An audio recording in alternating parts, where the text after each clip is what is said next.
Hi, welcome back. This is Miss MacPhee. This is our weekly homework video for my Math 6 classes.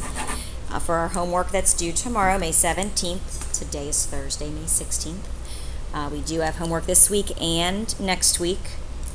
I went to the shoebox for suggestions. We've been working this week on expressions and equations. You've been doing a really good job on the solving of the equations this week. The suggestion I pulled from the shoebox asked for the last problem to be done. So this is where we're looking at a hanger, which is really a picture, and seeing if we can write that as an equation. So what I notice about the two sides is that hanger is balanced, which means the two sides are equal. And I know that this weight here is 25.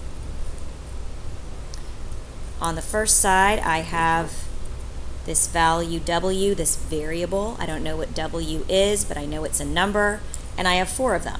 So 4 times W, which I can just write as 4W. If you wanted to write this as W plus W plus W equals 25, that would be an equivalent equation and would be equally good. This way helps me start to solve the equation, which is what they want us to do in number 2. Find the weight of just one of these variables. So if I have 4 of these weights is 25 pounds and I just want to know one, then I want to get rid of the times 4. So this is kind of like a math mystery. I'm doing this problem and I'm unwrapping it. I'm kind of undoing everything that happened. I don't want 4 times W. I want to know what W was before I multiplied it by 4. So I'm going to do the inverse operation and I'm going to divide. Because when I divide 4 divided by 4, I get 1 weight, which is what I need. But if I do that, if I take off and I separate this into 4 pieces, I have to make sure that I do the same thing on both sides. So do the opposite operation and be fair. This equal sign says whatever change I make, I have to make the same change to keep this hanger balanced.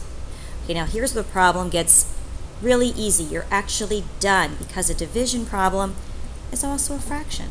So 25/4 is an appropriate answer. If you want to write that as an equivalent mixed number, 6 1/4, sure, that's fine.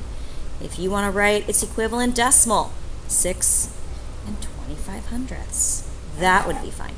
But remember, a division problem is a fraction. The fraction symbol and division symbol even look alike. Look at that. That division symbol even looks like a fraction if you think numerator, denominator. So you were actually done as soon as you wrote it this way, and it's in simplest form. Hope that helps a little bit. I will see you tomorrow. Thank you again for all of your hard work throughout the year, but especially right now as we start working on equations. Bye.